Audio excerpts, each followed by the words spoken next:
आखिर 2300 साल पहले इस इंसान ने अपने किताब में ऐसा क्या लिख दिया जो आज भी हार्वर्ड यूनिवर्सिटी में स्टूडेंट्स को पढ़ाया जा रहा है। ये कहानी शुरू होता है 1770s में, जब एक स्कॉटिश फिलोसोफर ने एक किताब लिखा जिसने पहली बार रिटन तरीके से आज का स्टॉक मार्केट का जन्म दिया, और इसी की वजह से उनको the father of the modern economics कहा जाने लगा। लेकिन उसके लगभग 150 साल बाद 1905 में इंडिया के मैसूर से एक 2300 साल पुरानी मैन्युस्क्रिप्ट मिली, और उसी मैन्युस्क्रिप्ट से ये भी जानने को मिला कि उन प्रिंसिपल्स के ऊपर बेस करके एक ऐसा एम्पायर बनाया गया था जो आज के इंडिया से लगभग 2 गुना बड़ा था और कई गुना ज्यादा अमीर और समृद्ध होने के साथ साथ वर्ल्ड ट्रेड का सेंटर भी हुआ करता था। भारत भूमि का सबसे गौरवान्वित समय चल रहा था उस वक्त। एक सिंगल इंसान ने अपना दिमाग लगाकर एक ऐसा सिस्टम बनाया था जिसको आज भी दुनिया के सबसे बड़े business school Harvard business school में स्टडी किया जाता है। उन्होंने ही सबसे पहले मार्केट रेगुलेशन की बात की ताकि बड़े व्यापारी अपने मनमानी ना कर सके। उनका कहना था कि अगर मार्केट को खुला छोड़ दिया जाए तो सबसे पहले जो आम जनता है ना वो मर जाएगी। इसको आप वैसे समझ सकते हो जैसे आज की सरकार MSP यानी मिनिमम सेलिंग प्राइस तय करती है और पेट्रोल डीजल पर टैक्स कम ज्यादा करती है। कुछ संसाधन ऐसे होते हैं जिन्हें बाजार के हवाले बिल्कुल नहीं छोड़ा जा सकता। आज भी कोल, पेट्रोल, रेलवेज, डिफेंस जैसे सेक्टर गवर्नमेंट खुद ही कंट्रोल करती है। लोन लेना देना और उस लोन पे इंटरेस्ट देने का कंसेप्ट भी तभी से चलता आ रहा है। आज जैसे आप बैंक से लोन लेते हो, EMI चुकाते हो और ना चुकाने पर आपकी प्रॉपर्टी छीन लिया जाता है, ठीक वैसा ही सिस्टम तब भी था। फॉर एग्जाम्पल, अगर मान लीजिए कि आप लोन नहीं चुका पाए तो आपकी प्रॉपर्टी तो नहीं बट आपको दंड दिया जाता था, और ये सब कुछ उस किताब में प्रॉपरली डॉक्यूमेंटेड है। अब इसको आप आज की बैंकिंग से कंपेयर करो या ना करो,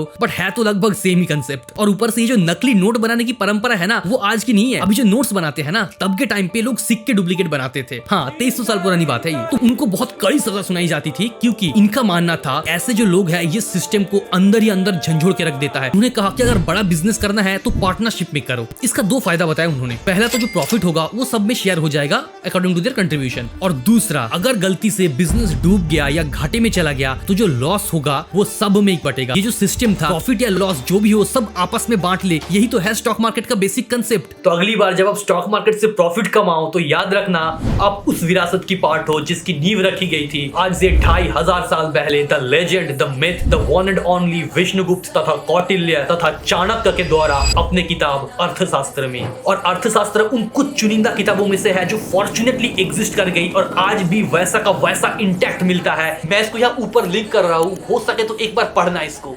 जय हिंद, जय भारत।